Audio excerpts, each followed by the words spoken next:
नमस्कार, मी पंजाब डक. तर महाराष्ट्रातल्या सर्व शेतकऱ्याला सांगू इच्छितो 7 तारखेपासून तर 13-14 जून पर्यंत महाराष्ट्रामध्ये दररोज वेगवेगळ्या भागात मान्सून सक्रिय होणार आहे आणि महाराष्ट्रातल्या सर्व शेतकऱ्याची पेरणी होणार आहे, म्हणून ही अंदाज देखील लक्षात घ्यायचा.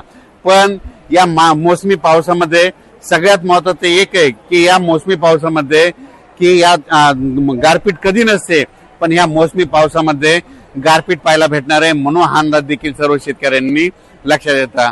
आज मी या अयोध्या या ठिकाणी देखील पहाटे पाऊस झाला आणि महाराष्ट्राकडे मात्र 31 मे पासून ते 5 जूनच्या दरम्यान महाराष्ट्रामध्ये दररोज वेगवेगळ्या भागात विखुरलेला स्वरूपाचा पाऊस पडणार आहे, म्हणून शेतकऱ्यांना शेतीची मशागतीचे कामे करण्यासाठी चांगलं योग्य ठरणार आहे, म्हणून हे देखील लक्षात घ्यायचं. आता महाराष्ट्रामध्ये जे पाऊस येणार आहे ह्यामध्ये 31 पासून ते 5 जून 31 मे ते 5 जूनच्या दरम्यान याच्यामध्ये मात्र वादळ खूप राहणार आहे, विजेचं प्रमाण जास्त राहणार आहे, काही ठिकाणी गारपीट देखील होणार आहे, म्हणून हा अंदाज लक्षात घ्यायचा. हे पाऊस सर्वदूर नाही पडणार, पण भाग बदलत विखुरलेलं सर्वत्र पडणार आहे. म्हणून 6 जून पासून ते 12-13 जूनच्या दरम्यान जे मोसमी पाऊस आहे त्याच्यामध्ये त्या पावसामध्ये देखील खूप वाऱ्याचं प्रमाण असणार आहे, म्हणून हे देखील लक्षात घ्यायचं. तर तुम्हाला एक सांगतो, हे जे मोसमी पाऊस आहे ते काय होणार आहे, हळूहळू थोडा पुढं सरकत संपूर्ण महाराष्ट्र काय होईल 13-14 जून पर्यंत संपूर्ण महाराष्ट्रात दाखल होणार आहे. पण त्यानंतर काय होणार आहे, शेतकऱ्याची पेरणी मात्र 2-3 टप्प्यात होईल.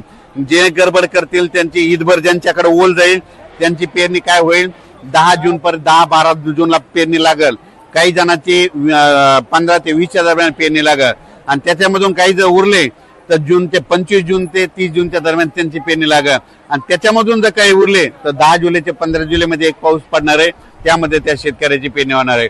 पण महाराष्ट्रामध्ये मात्र मान्सून येण्यासाठी खूप पोषक वातावरण आहे. फक्त 2 दिवस 29 आणि 30 2 दिवसात उष्णतेची तीव्र लाट राहणार आहे. 31 मे पासून राज्यातलं वातावरणात बदल होईल. 1 जून पासून काय होणार आहे, उन्हाचा पारा जवळपास 2.5 अंशापासून तर 33-34 अंशापर्यंत वेगवेगळ्या भागात जाणार आहे, म्हणून हा अंदाज देखील महाराष्ट्रातल्या शेतकऱ्यांना लक्षात घ्यायचा. म्हणजे 1 जून लागल्याच्या नंतर राज्यातला जे 40 अंशाच्या वरचा पारा आहे ते संपूर्ण खाली येणार आहे, म्हणून हे देखील अंदाज सर्व शेतकऱ्यांनी लक्षात घ्यायचा. आपल्या महाराष्ट्राच्या बाजूला तेलंगणा, कर्नाटक आणि आंध्र प्रदेश या राज्यातले सर्व शेतकऱ्याला सांगू इच्छितो की तुमच्याकडं महाराष्ट्राच्या अगोदर तुमच्याकडे मान्सूनचा पाऊस दाखल होणार आहे, म्हणून हे देखील लक्षात घ्यायचं. त्याच्यानंतर मध्य प्रदेशच्या शेतकऱ्याला सांगू इच्छितो की आता 29, 30 आणि 31च्या दरम्यान मध्य प्रदेश, उत्तर प्रदेश म्हणजे उत्तर प्रदेशमध्ये अयोध्या आहे या ठिकाणी देखील काय होणार आहे, आणखी 2-3 दिवस पूर्व मोसमी जोरदार पाऊस बरसणार आहे, म्हणून हे उत्तर प्रदेश शेतकऱ्यांनी देखील अंदाज लक्षात घ्यायचा. महाराष्ट्रातल्या एक सर्व शेतकऱ्याला सांगू इच्छितो की महाराष्ट्रामध्ये जे मोसमी पाऊस येणार आहे त्या मोसमी पावसामध्ये गारपीट कधीच नसते, पण काय झालं, हे वाढतं तापमान, ग्लोबल वॉर्मिंग, पृथ्वीचं तापमान वाढल्यामुळं या मोसमी पावसात देखील महाराष्ट्रातल्या शेतकऱ्याला मात्र गारपीट पाहायला भेटणार आहे, म्हणून हा अंदाज लक्षात घ्यायचा. अचानक वातावरण बदल झाला तर उद्या एक लगेच विषय दिला जाईल. धन्यवाद.